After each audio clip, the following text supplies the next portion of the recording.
as relationship. I was married to a good man for 8 beautiful years. We weren't perfect, but we were happy.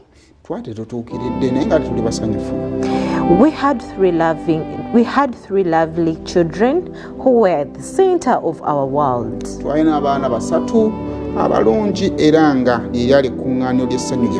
My husband was a provider, a protector, and a man with fire in his eyes, like a lion who fought for everything he wanted.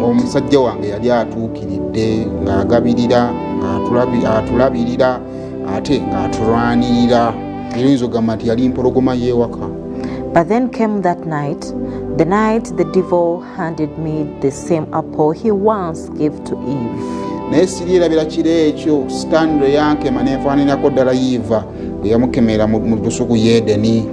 It was around 1 a.m.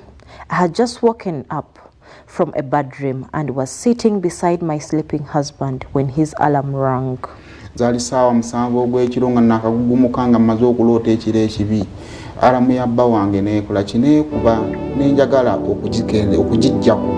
I reached for his phone to turn it off, and that's when the voice came in. Why don't you check that WhatsApp?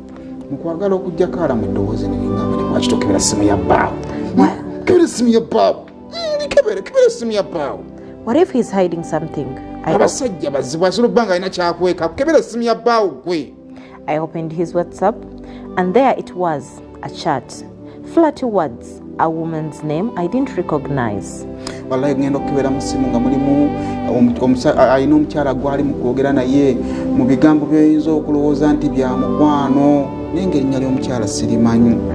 My heart broke in an instant. I felt betrayed, confused, angry.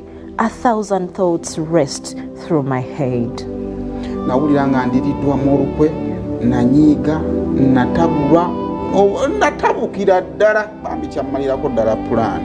Should I confront him? Should I stab him and run away with my kids? Or should I cheat back and make him feel the same pain I feel?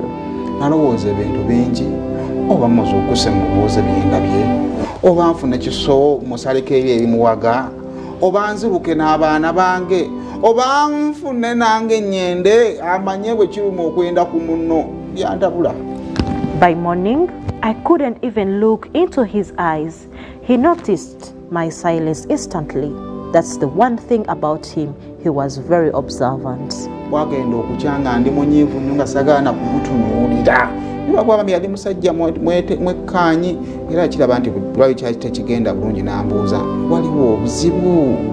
Anger grew. Pride took over. I made the worst decision of my life.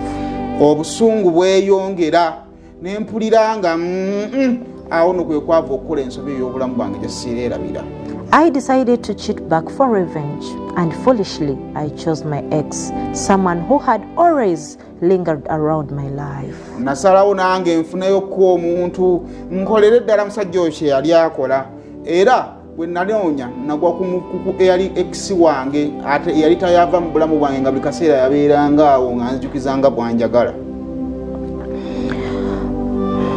I told myself I would make my husband feel what I felt, not knowing I was walking straight into my own destruction.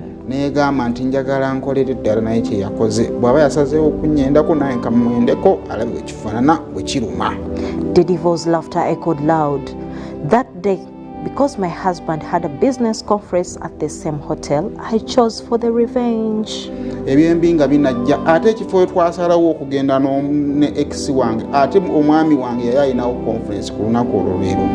He caught me, not in a text, not in a rumor, but physically coming out of a hotel room with another man.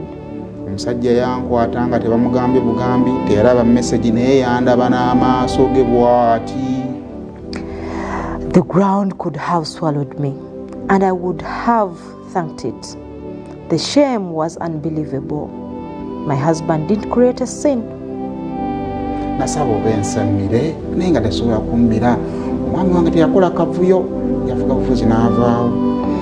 And that silence hurt me more. When I got home, My legs were shaking as I stepped inside. His words were waiting for me. Go inside, pack your... Okusirika kw'omwami ndoza kye kintu kyasinze okunnuma bwe nadda ewaka nali nkankana ni naye yali anninze era bwe yandaba yaŋŋamba genda munda paakinga ebintu byo ogende. Now tuli mu kwogera ku kintu kimu, revenge. Okuwoolera. Ekisooka abaami baba bakola obwenzi bwabwe babutegeka. Alaba ekiwala ky'anaayagala n'akiwa obudde n'akipanga n'afuba okulanga mukyala we tamanya mpaka waggusa obwenzi bwe bwe bunyuma gye babumanyira naye nga mu kusooka bw'ogenda okubutegeera ng'obwenzi bwatandika dda sinakindi abamu baba bali mu kufuluma bwenzi bwabwe naye omukyala w'omanya n'oyendesa obusungu ne bakugwamu kuba totegese. Bayinza obutakugwa mu bantu bangi nnyo embwa ng'eri waka ng'omukyala gwe wagireeta. Era ng'era gye bali abangi ng'era omusajja yagireeta. Kakana nga tuli mu kwogera ku revenge ya mukazi tutabika biboozi kunoonya ngeri gye mweyolereza. Temujja tukuba kubanga revenge eno teva mu bbanga. It is that pain gy'oba onsizeemu. Nange pain eyo ne overwhelms me nembulwa ekyokukola mu kunoonya ekyokukola nenoonya ekyo ekinaakuluma. Omayinza omukazi kyangu nnyo okugumiikiriza omusajja ayenze naye kizibu nnyo omusajja okugumiikiriza omukazi ayenze. Ekyokubiri omanya ddi omusajja nti ayenze kata nti this is one evidence nti ndabyeko.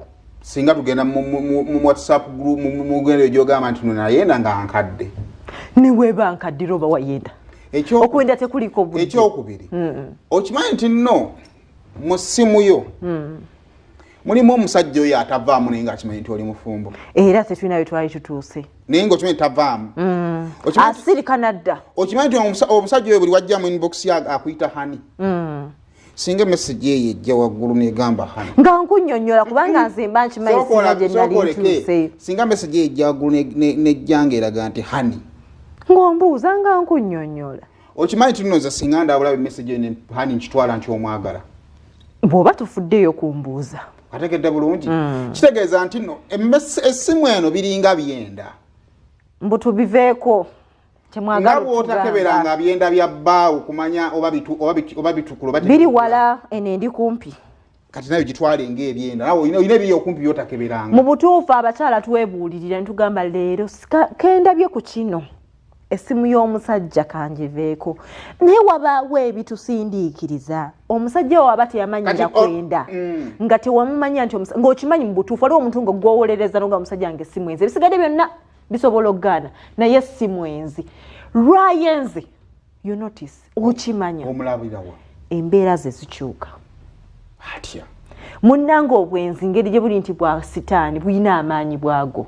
Omusajja akyuka ewaka attention gy'oli ekyuka etooni gy'abadde ayogeramu ekyuka buli kimu ekiki kikyukira ddala mpaka era w'okimanya nti waliyo ogenda okukebera essimu y'omusajja okuzuula oba nti mwenzi oba oyagala kukola ki era ekyo ky'oba oyagala okumanya bw'omala okimanya nti awe wava obuzibu.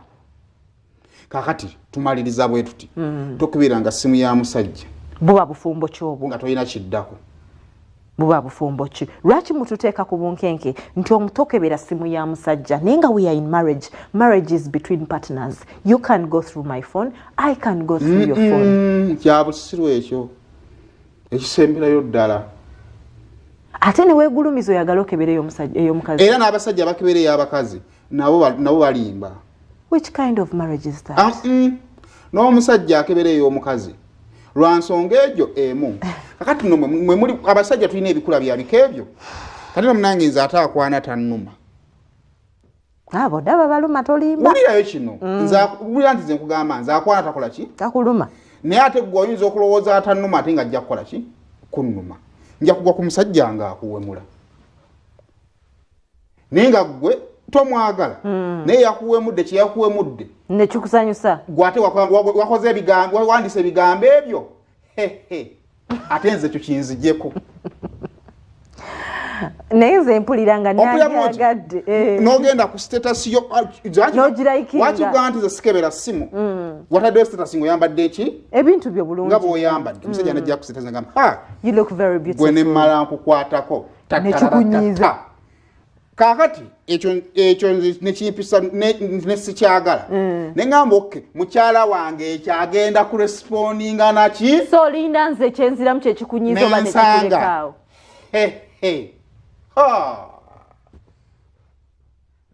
neŋŋamba kubanga ajjukira nze I hold you with high respect so akigamba stranger akikoze eki akigambye you've responded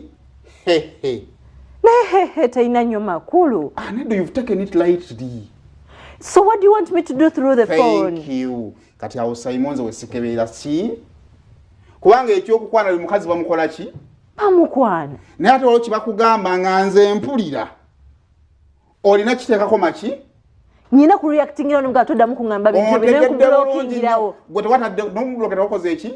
Ngwe makyalina ebirala bye mwetaaza. Kati awo nze semesi bwe ngikola ki? Ogiviirako si kubanga weeretera ebizibu kontegedde bulungi ensonga yange si kubanga buli mukazi bamukola ki bamukwana era bakukwana gamba nkwagala oli mulungi era bwena nanga married oba kategedde bulungi nolwagenda okuwemula ate oleme kuzzaayo maanyi nga gwalikoze eki owandigazizaayo ngamba ekitegeeza yagadde bamukole ki bamuwemula anyumirwa muve ku ssimu